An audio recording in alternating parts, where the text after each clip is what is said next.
Space Podcast, Third Space Podcast, Third Space Podcast, Third Space Podcast. Hello and welcome to the Third Space Podcast, episode number 77, Magic Mike. It's not about what you think. In this episode, Daniel and I stick pretty much only to a Superpowers and Drawbacks segment. We haven't done one in a while, and this time we pick a level 2 Superpowers and Drawbacks, and we really hit it for all it's worth. This one takes up the whole episode, so I hope you enjoy Superpowers and Drawbacks. Take it away. Third Space Podcast, Third Space Podcast, Third Space Podcast, Third Space Podcast.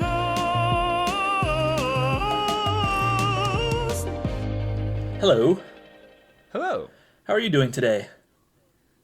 Slightly underslept, but I'm peppy actually. I'm feeling peppy. I'm feeling good. I love Peppy So, Dan. for an underslept guy, have you ever heard that you're actually going off of yesterday's sleep and not or the night before's sleep? I've heard that as I've never heard that. folk's tale. Like if you An get a old bad wives' night's tale? sleep, but an old wives' tale. Like I slept poorly, but I feel totally fine. An old folksy wives' tale. Right. And so I didn't sleep well last night, and tonight I might sleep really well, but I'm gonna be really miserable tomorrow. Would be the theory because it's the night before. I don't buy it. And I slept fine Saturday, and I don't buy it either. But it often can justify why I feel alert when I got a poor night's sleep. That because it feels like I should not be alert. Sometimes it feels like I get a really good night's sleep, and then when I wake up, I'm pretty drowsy still. But maybe that's just because my sleep was so deep and wonderful, and then the transition to being conscious again is, pretty sudden.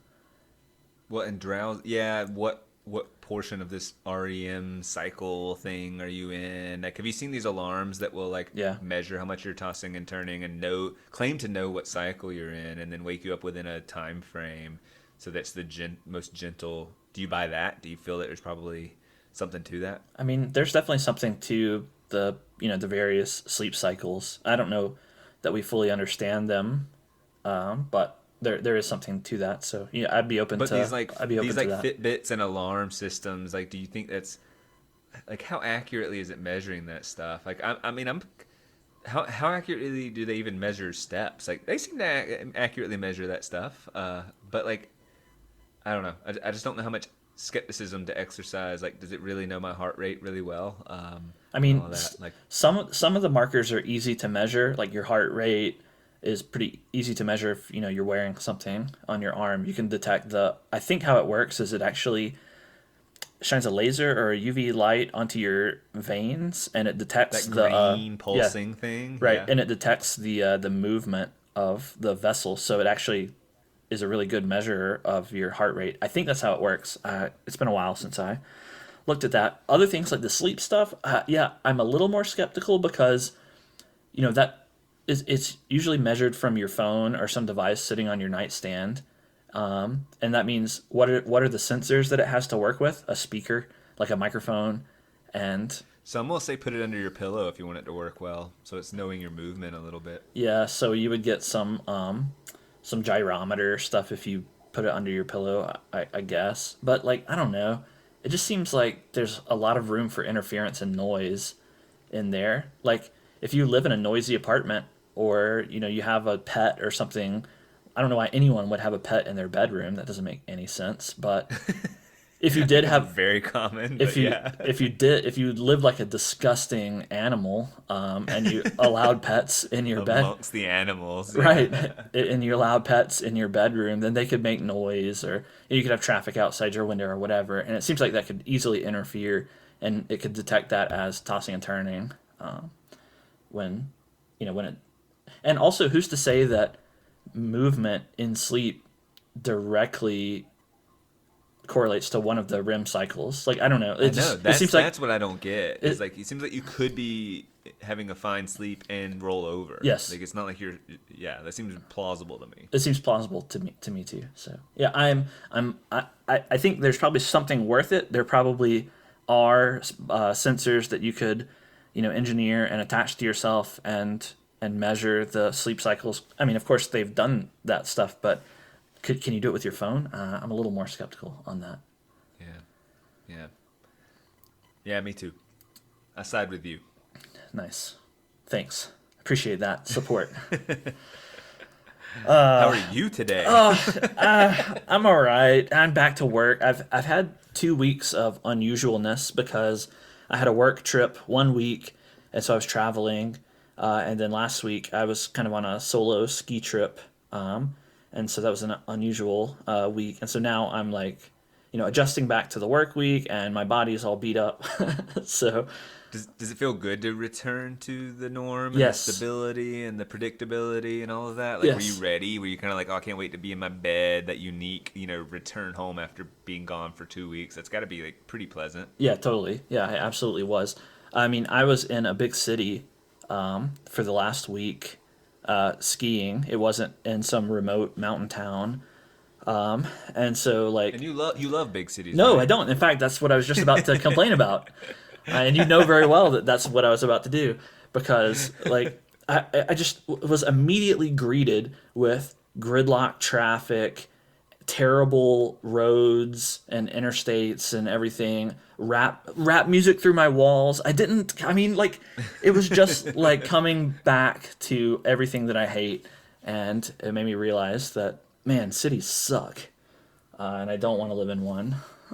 Now, although if I had to push back against myself, I will say I got some good food, and that's something that, that's the one positive to a city, is that there's a variety of food available. And sports teams, Yeah, there's... and concerts and cupcake shops. I feel like you have to be Well, in I a said certain food. size city to have a cupcake. Yeah, that's true. You're said like, food. hey, I'm not giving more than I will not yield. I don't know, maybe like a specialty wig shop. I feel like that wouldn't exist in a small true. town. That's true. It's a wig. Yeah.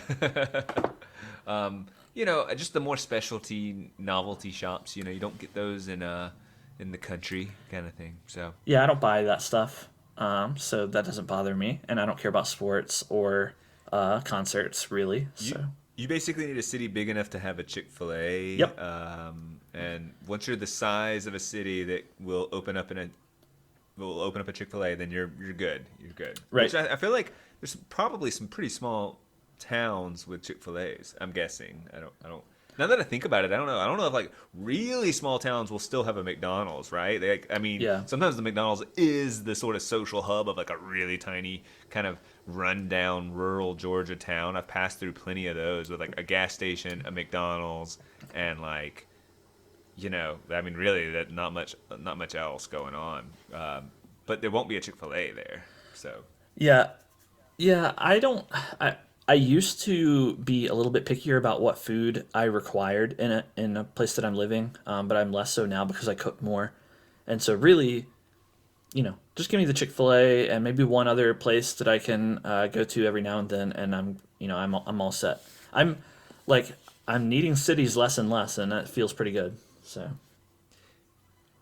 do you think if you lived somewhere without any restaurants, you'd just get more experimental and be like, I'm going to learn to cook Thai, or like really try and do some of these like Asian fusion I things do that already. really like, I already do that. Yeah, I guess you already do that. Yeah, so would I get even more that way? Maybe a little bit. Like maybe I might try to replicate to the best of my ability a good Chick-fil-A sandwich. But Yeah, I don't think you look up the copycat recipe type stuff. Yeah. I don't think it could be done, really. No one can do it like Chick-fil-A. But I would, I would probably put a little bit more effort. And like really the difference, if I lived out in some rural area further out of town, then I would have to, get a big freezer. And because right now I go to the grocery store every week and I don't freeze anything. And I make everything fresh. But if I lived, further from a grocery store, I would have to do that. And that would be harder. I don't see that as being completely off limits for you, though. If you found No, like it's not off amazing limits. property and it was like a beautiful view and like maybe like mountainside by a lake and it's affordable and it's an incredible house and all the things, but you're 50 minutes from town or something. Yeah, I would consider. feel like I you mean, can yeah, consider it. that's within bounds. I would consider that, and then just come in and eat Chick-fil-A on Saturday. And fill up how many Chick-fil-A. You look at freezers and you're like, how many it's giving you, Chick-fil-A's like, gallons? How many Chick-fil-A's does that translate? How many sandwiches can I fit in this freezer? Yeah, that's how it would be. So what you got for me today? Today, I think we could do a superpowers and drawbacks. It's been a little while since we've done one. Yeah! Superpowers, drawbacks. I don't know. I feel like there should be a button we press where it has a... No, we don't need a button because you do a jingle every time, and that, that makes it magical. I don't plan on it. I just think, a jingle will go here, and it comes out organically. You're just a jingle kind of guy. Jingly. All right, so just to refresh on the rules of superpowers and drawbacks, I present you with 2 potential superpowers that you can choose from. But in order to choose one of those, you also have to choose one of 2 drawbacks that I present to you. You can also choose to just walk away if you don't like the bargain, but that's really boring, and you would never do that, I'm sure. Yeah. I'd like to see a chart of all my decisions and or revisit one day to see if I choose the same make the same decision. Wouldn't it be a little bit of a letdown? It'd be satisfying to make the same decision and a little bit of a letdown to see I just chose something different. Sometimes if I listen to an old episode and we do superpowers and drawbacks, I'm surprised by my answer and my reasoning.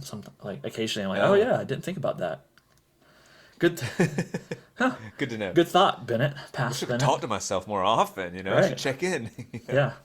All right. So, and the other gimmick with superpowers and drawbacks is they're on a scale from 1 to 10 in terms of potential power level.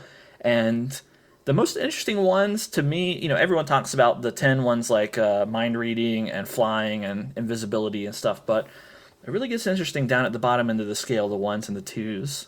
And so with this superpowers and drawbacks, we're at a level 2 on the scale of 1 to 10. I like the lower. I think I like the less. I don't want to say less interesting. Just they're not less interesting. Severe. They're they make you think about how they would impact your life in a different way. If you had to think about what you would do if you had the power to control people with your mind.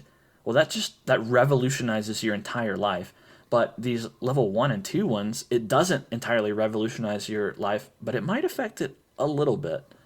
Right. And what could you do? What utility does it bring to the table? It's right. And it lets you factor the power or drawback in with all these other pieces of your life, like your budget or your sleep schedule or your relationships. Whereas if you had one of these superpowers, it would blow all that stuff out of the water, right? That's the thing. It blows it all up versus this, okay, how is it going to coincide with everything that already exists? Right. And it sort of demands that I zoom into, like you said, sleep schedule or a budget or something, whereas all the other ones is it's too profound of a shift. You're asking for me to take on a new identity, and these don't. So, all right. So without further ado, the first superpower that you can potentially choose is called Magic Mike. Oh, yeah. And for this superpower, you receive a magical microwave. You can choose... Oh. What were you thinking? I just thought I would get like a 6-pack instantly and a giant, movie deal. Movie deal. Yeah. No, instead it's a magical microwave, and so you can choose right now any single meal, any meal you want, and subsequently by typing in a certain code on the microwave, that meal will magically appear inside, freshly prepared, ready to eat. There are some caveats. No variations are allowed, so you can't do a burger with feta one time and Gouda another time or whatever. It has to be the same meal. And the meal has to fit inside the microwave, and you can only do it once a day. So it's a single meal I will have every time I'm locked in. Yes. Like you're not saying one day is pizza, no, one day is a burger. A single meal. I have to decide on my meal. Yes. Okay, I understand. And that meal could it be burger and fries? It could be it can be burger and fries. It can be a whole meal. Are there limitations to side items that I would, or I don't feel like I can just say a burger with a side of pizza and whatever. I feel like that's violating the spirit. That is violating the spirit, I think. So, in my mind, I'll go like 2 sides probably. Yeah, or even like burger and fries is a meal. Like I feel like I'm pushing it to do, and mac and cheese. But I've ordered that at a restaurant before, so that's within bounds. I think that's within bounds. Yeah, 2 sides then. Like a kind of a meat and 2 veggies kind of thought. Okay, I'm understanding. It's ready instantly, you said? Yep, instantly, freshly prepared, so it's not like it tastes like it was microwave reheated. It's just like the best chef making this item just made it for you. Can I share it with people? Like, is the portion? Yeah, once you type in the code and it goes bing, and you open the door, it's there steaming and perfectly prepared. It's mine to choose to freeze for tomorrow if I want. Sure. If I don't want to feel like it today. I can do. You can but freeze it's real it. food. It doesn't last any longer than normal food, or less long. It is like just. It is okay. I could sell it if I wanted to. You could sell it if you wanted to. Yeah. Okay. All right. And it tastes. Oh, like I want it to. Like it tastes amazing. Yeah, it's the best version of whatever item it is. Yeah. Oh man. Yeah. Okay. All right, so that's your first. But again, before you commit to this or any of the others, you have to decide what that meal is. So, because that. Oh, okay. That's actually interesting because I was going 2 different directions. One is like, I could do some sort of caviar and sell it, or I could go with a favorite meal and also like one version of this is like what's the term flavor fatigue? What has low flavor fatigue? Like if I were my desert island nutrient thing would be like, I mean, I could eat pizza every day for that's probably the food I could eat every day for the longest amount of maybe peanut butter and jelly sandwiches, but maybe does this include something like that? If I were wildly, it is magic. I could get a peanut butter and jelly sandwich. Of course, you could do a peanut butter and jelly sandwich. Yeah. I would not do that. I can clearly eliminate that. That would annoy. If I said that, that would hopefully annoy you. It would annoy me listening. Like, are you kidding me? But it would be a great peanut butter and jelly sandwich. So I'm debating between the like low flavor fatigue, the delicious meal, and the money making prospect of some like steak at surf and turf with a high end truffle this or that side with escargot and like whatever. Because the escargot, if I just said I want a bowl of escargot and I start packaging it, and I could just do a little side deal, like because I don't know how much of an escargot is a lot. Not escargot. Well, that's snails, right? Yeah. What are you fish thinking? Eggs, caviar, caviar. A bowl of that too. I don't want to something disappoints me. If you gave me this and said, yeah, it could be a little side hustle or you get a couple $100 a month or maybe even $1,000 a month. That's like really cool. But I have this magic, and instead of magic, I'm just gonna work a little bit and sell and like that. There's something a little like, I could literally have my favorite burger of all time, and my mind when I'm visualizing this exercise, I just keep thinking burger. Delicious burger. Oh yeah. That's because I'm very hungry right now, and so I feel like we're in this space and time. Like I wouldn't want to answer with a burger. I'm also thinking longevity, not only flavor fatigue, but health conscious. Like, what do I really want? Like, I could do something like a delicious salmon steak kind of thing. Yeah. And that's sustainable. I could eat salmon every day and it be reasonably healthy. You don't have to. You don't have to eat it every day. I don't have to. I'm just saying I could. You could. Like I would actually probably plan this out. Like what's sustainable over a lifetime? Maybe like twice a week. If it's something with low flavor fatigue, is nutritious. So I might want to play the long game, and then I figure out what to do because I'm obviously gonna get the salmon every day. I'm pulling it out of the microwave. The question is, what am I doing with it? Like, really, it's like imagine I just have like at work like a little raffle of like, hey, I have this microwave and I only eat twice a week, so that leaves 5 by my estimation, 5 days of like salmon, so 5 plates a week someone can sign up for, and just good duty, here you go. It's weird that I'm tempted to go like something like salmon and some delicious, like maybe like a cheese dip, well prepared Brussels sprouts and No, I'm trying to either go like the healthy meal, cheese dip. Salmon, No, I feel salmon like and cheese dip. That's weird. I guess like that doesn't feel like it honors the. That feels like just like a la carte items, and I'm trying to choose a meal. I still don't even know if I agree with myself. I'm just trying to be like careful, and my careful mind says you can't enjoy this too much. Salmon hits the balance of like it's tasty and it's nutritious and it's, you know, flavorful. It's also not cheap at all. So like if I want to like angle it toward some selling or something, that maybe that's a possibility, because I can go get nachos, which is one of my favorite foods, when I want to. I can go get a burger when I want to. You go buy some salmon at the market, like it can be expensive, man. It's not that expensive. Yeah, it's more than chicken or. I mean, it's like, more than chicken. I mean, it's like $8.99 a pound. Maybe I go for something like cod or some expensive fish that's also nutritious. I don't know.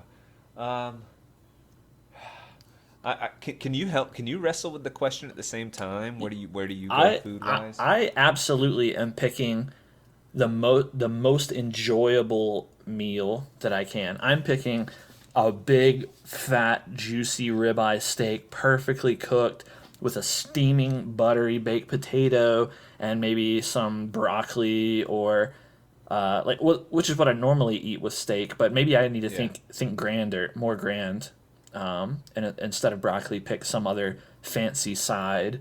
I think truffle mac and cheese or something like that is maybe not truffle. But I mean, I would do that maybe instead of the potato. I don't know, but yeah, it would be a big old delicious steak plus a couple of sides, because like I'm not gonna eat it every day.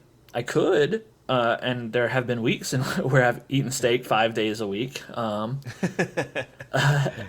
I could do that, but that's what I would. This is where our pick. palates are different. You love steak more than I do. Your flavor fatigue on steak is higher than it is for me. Like I eat a steak. I do occasionally crave steak, and I have it, and then like, I can go. Like I eat red meat frequently, but I don't. I mean, I have a steak like once a month maybe, and I don't even. I'm like often. Anyway, so but for you, this is like top tier food. It's this big slab of expensive meat. Like everything's. It's just I see if this is an easy decision for you. Yeah, if I'm eating, if like, I get so much enjoyment out of a nice, good steak meal, and every time I'm opening that microwave, I'm gonna be really happy. I'm gonna be like, oh, here it is, time for my delicious steak meal, the best food that I can imagine. And if I want healthy food, I can do that without a magic mic. You know, like I can do that at any time. And that's easy. Maybe the Wagyu beef steak or something like that. And then the reason is like, man, I would start looking at recipes for steak. Maybe I'd have steak nachos and steak. Right. Well, yeah, that's what I was gonna say. An idea steak is very versatile. An idea is that you could do the burger and just do it grind it plain. up myself, Well, you could just do it plain in the microwave and then add whatever variety of toppings to it. Yeah, you want. Well, steak goes even further than that. If I really, I could go grind it and make it. Well, it's already cooked, I guess. That's tough. But like, you can shave steak for a Philly cheesesteak or a sandwich, and you can just put it on pasta and various things. I actually, man, yeah, but I would probably. I've never had Wagyu beef. And I mean, so it's just a really fatty, melty. It's so marbled, right? Yeah. That's the idea. Like, I might not even like it as much as, say, you would I love like it. filet. You would like it. But you think, yeah, okay. Well, then I might go that direction. But just a high-end. That's what I would do. I would not do the ribeye. With some ketchup, a nice saucer of ketchup. Yeah, that's what I would do. I do like steak with ketchup. You've convinced me with the acidity. That's exactly right. Classy people understand. Eat ketchup on their steak, and all of you haters don't understand. It's not trashy to eat ketchup on steak anymore. That is so like early 1900s. Yeah, it's current year, for goodness sake. Yeah, you can put butter on. You can have all sorts of different things to. Yeah, I mean, lobster tail would be nice to add to it. Maybe I would do that. Yeah, that's a good idea. Topped steak. Oh yeah, or something like that. Yeah, I would go big with that. A steak, delicious Wagyu, ribeye, steak, beautifully marbled. Don't forget the ketchup. We got to have a couple of sides in there, and maybe really big into this ketchup, as if you can't go buy some Heinz for like maybe a $3. It would be some gourmet ketchup. Yeah. It wouldn't be Heinz. Made, It wouldn't be normal, boring Heinz. Chipotle ketchup. I don't know. Yeah, it would be something special. Fancy restaurants have gotten where they, or even these pub places are just like, yeah, we make our ketchup in house. But I'll be honest, it's like not as good to me. Whatever. Yeah, actually, steak, get the versatility of it, and yeah. Dang, I feel a little boring, but I'm gonna do it. I'm gonna go with a giant slab of steak, and I think I would do some sort of surf and turf with lobster and might as well pasta side, mac and cheese type a glass of wine with crunch bright a glass of wine. No, I really don't care about liquids enough. Water's fine. Yeah. All right. Well, that's your first option. And then the competing superpower that you can choose instead of this one is called the Garbage Dan. Okay. And for this one, when throwing something into a garbage can or dumpster, you always have perfect accuracy from any distance within your capability to throw. So as far, like however far away you can throw, I don't know how far you can throw, like maybe 100 feet. You can be that far away and it doesn't even matter. You have perfect accuracy as long as you're throwing some trash into a trash can. Garbage Day. Garbage Day. That was almost the title for it. My knee jerk before I explore it, because I'll get creative, is that's not as good.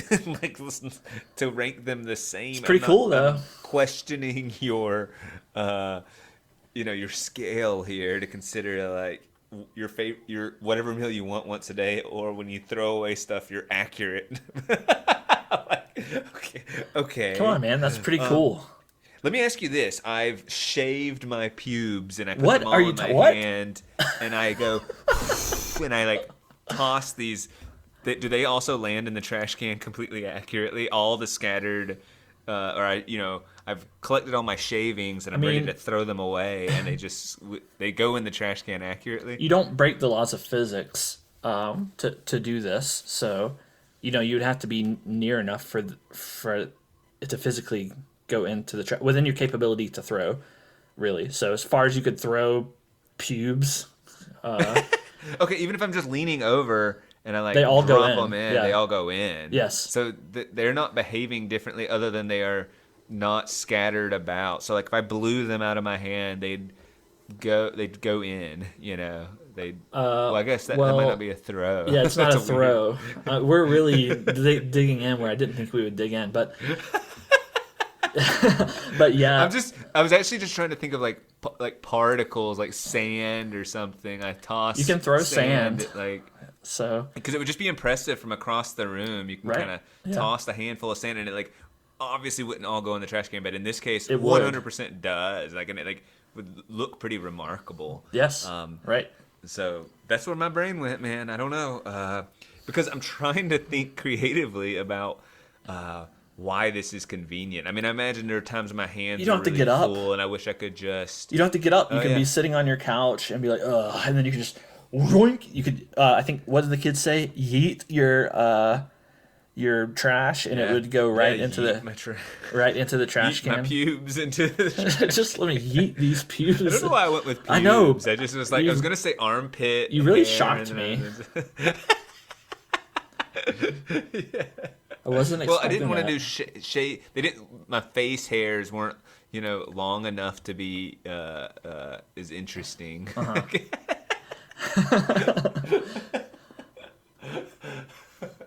That's really funny to me. Yeah, I don't think this is that cool. It's I pretty don't know cool. If it resonates a little. It's pretty cool to you and not to me. Or like, sorry if that disappoints you. I'm just thinking, okay, I'm sitting down.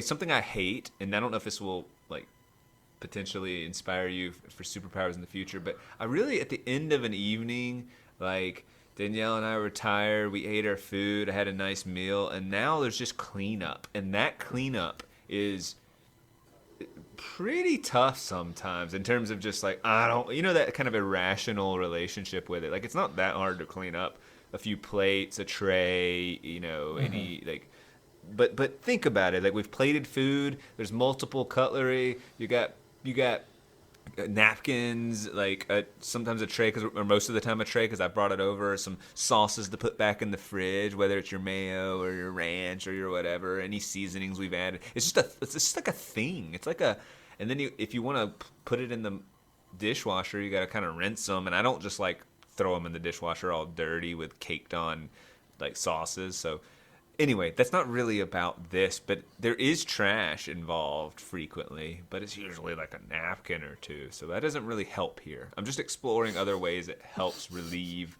some sense of, like, it's a parlor trick too, right? Like, I can go, watch this. Is it one trash can or any trash can? Any trash can or dumpster.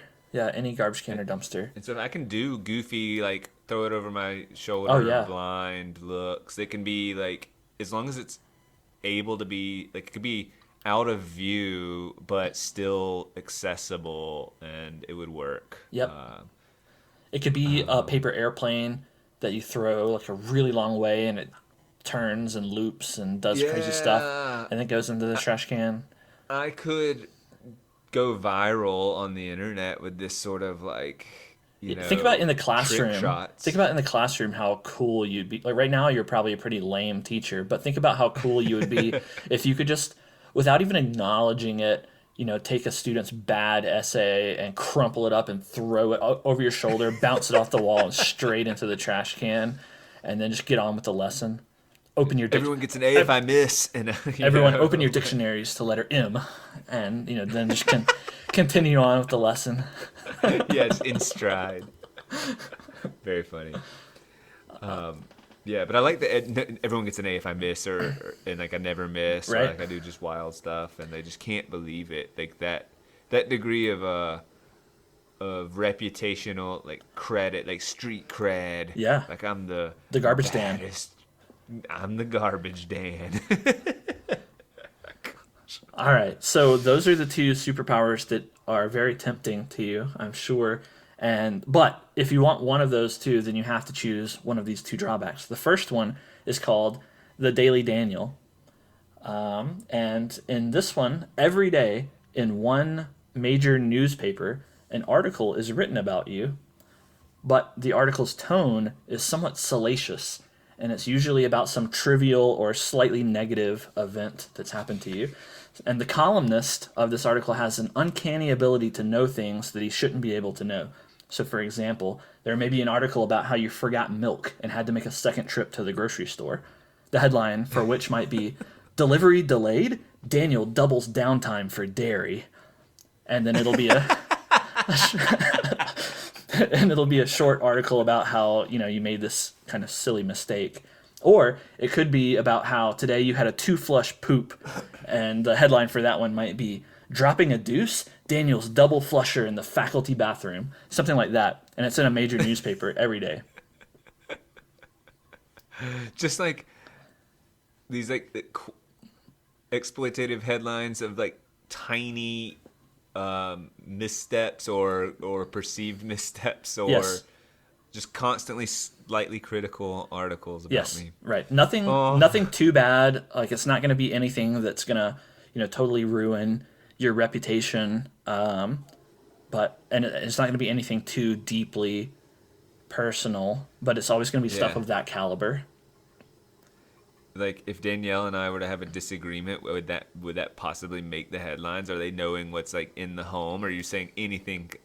I don't know if that's a fair question. Yeah, conceivably, but it wouldn't be like Daniel and Danielle argue and like each other a little less. Business. It would be something like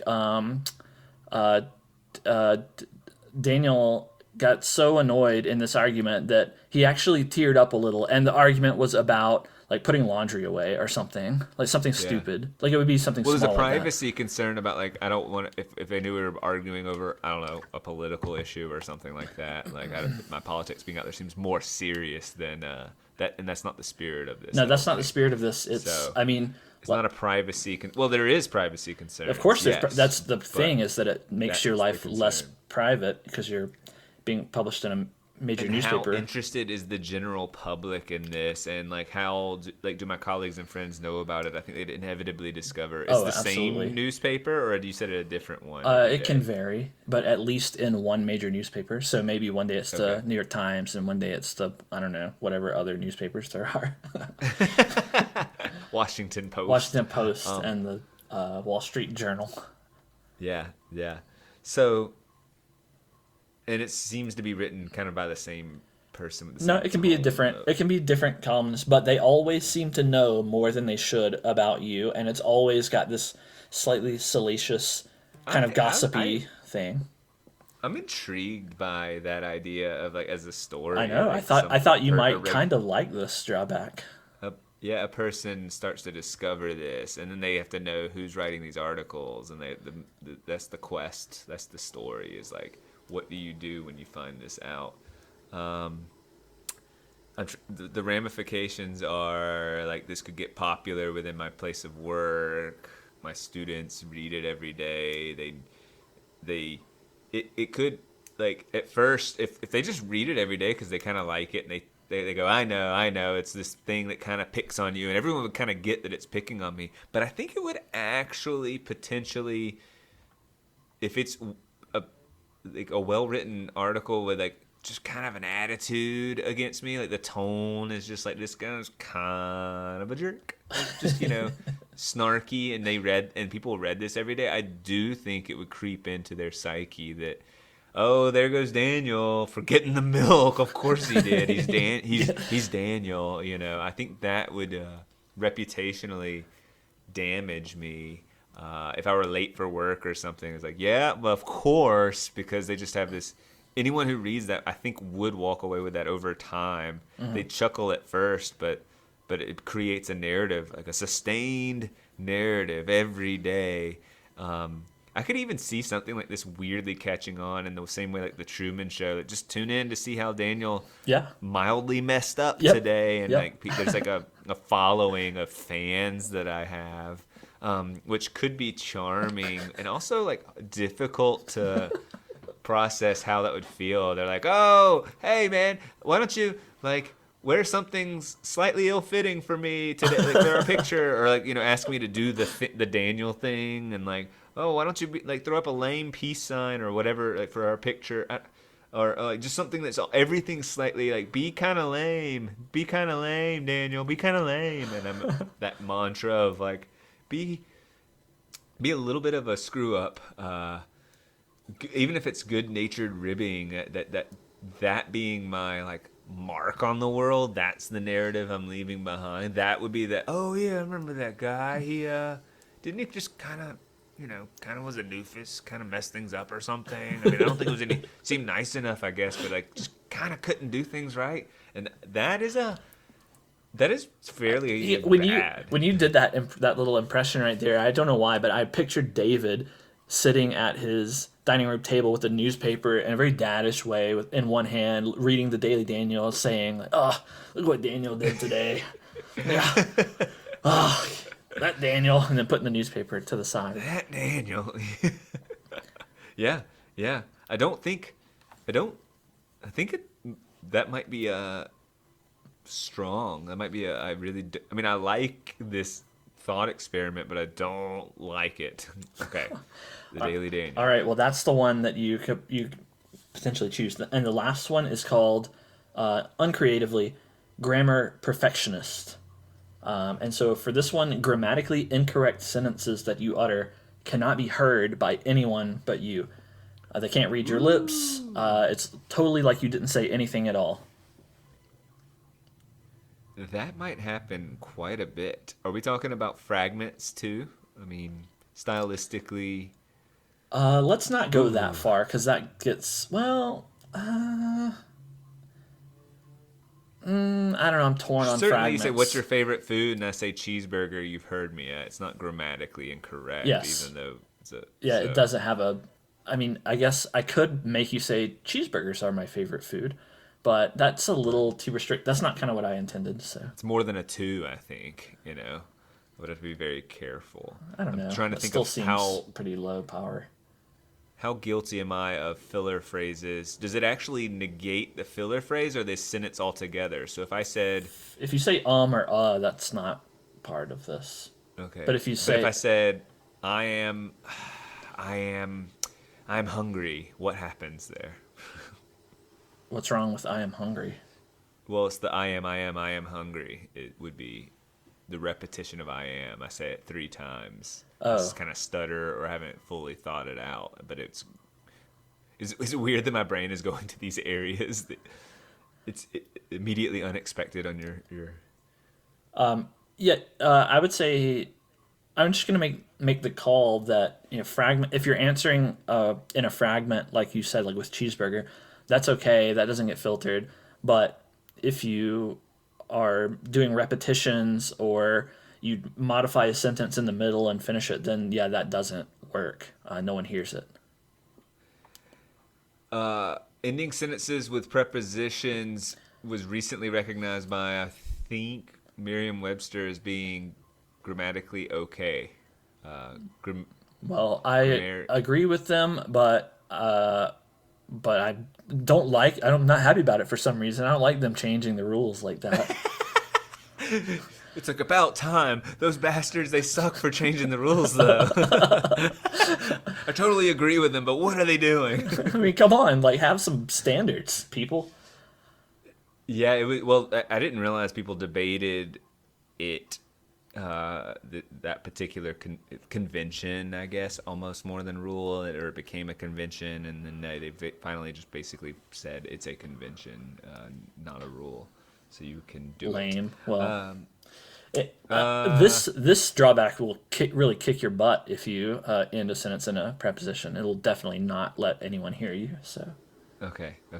Because I think I might do that. I do that sometimes. I'm okay with just speaking personally. Ending a sentence with a preposition in some cases is okay. Splitting your infinitives, that's okay too. Yes.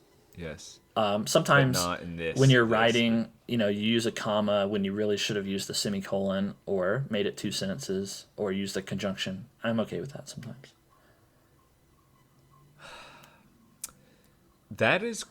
It would make me self-conscious, but there's also like potential room for improvement and clarity, You would learn pretty quick, I think. I think so too. I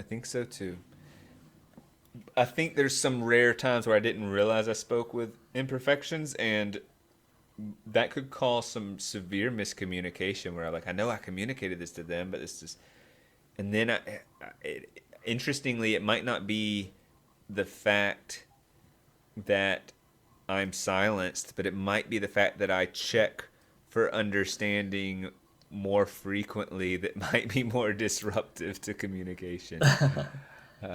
Like I've heard it said that with all the fake news and stuff out there, that it isn't like one of the detriments isn't the fake news itself, but it's our just doubt of credible things potentially.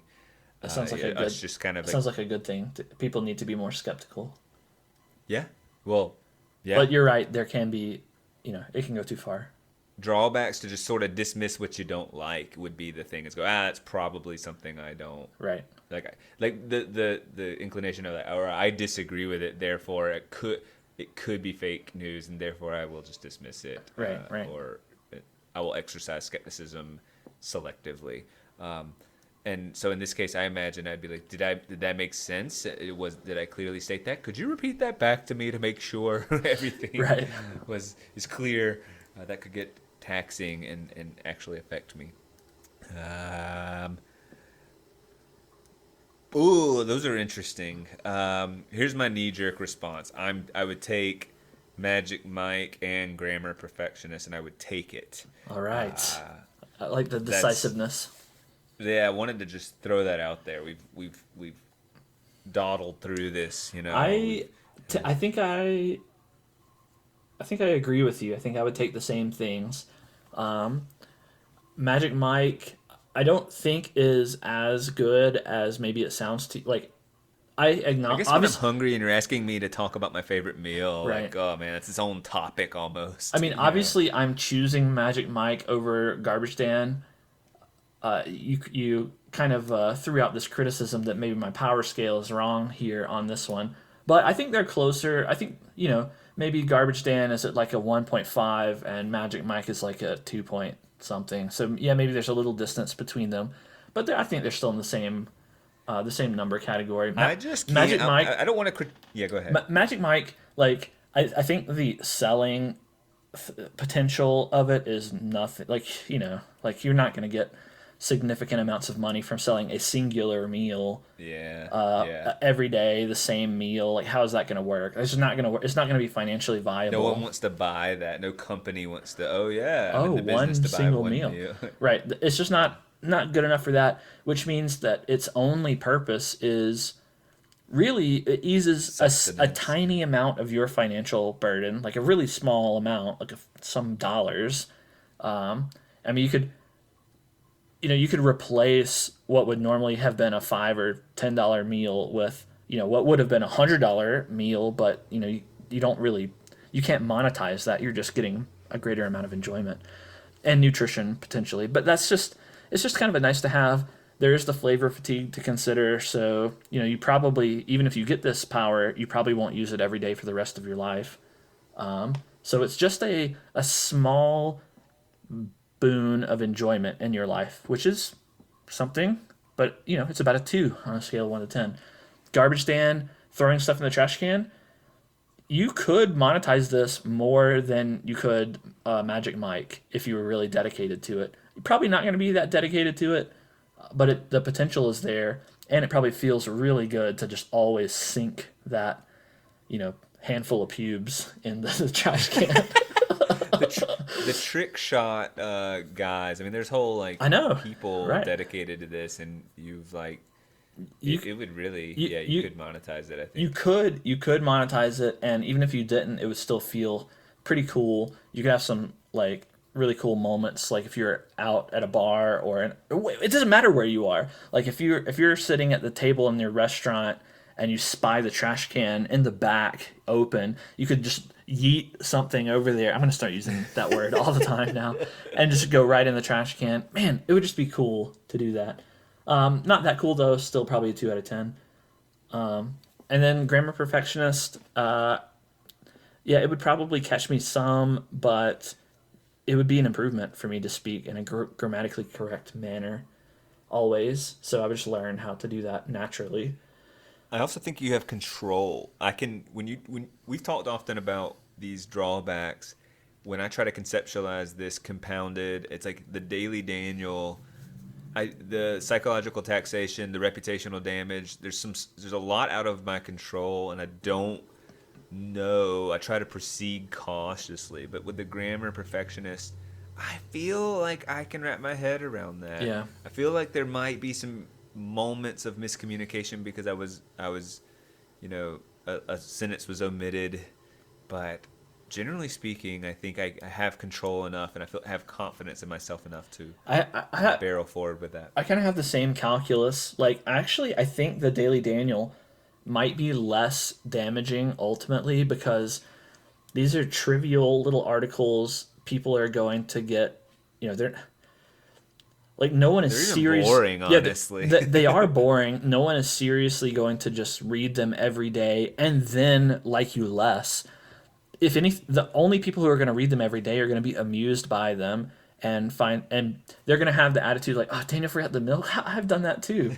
And they're going to kind of be able. That's a funny point. They're going to be able to relate in a way, like, oh, Daniel put on his blinker for left when he went right. Like, oh gosh, haven't we all? Say if I was fired from a job, the article would still be like whatever minor transgression occurred. Am I right? I don't think. It wouldn't. This isn't an expose of my intimate failures. They wouldn't write an article about you being fired. Yeah, that's too big. It would just be weirdly on the day I got fired. It would say Daniel left his zipper halfway down. Yeah, right. It would be something like that. That'd be the article.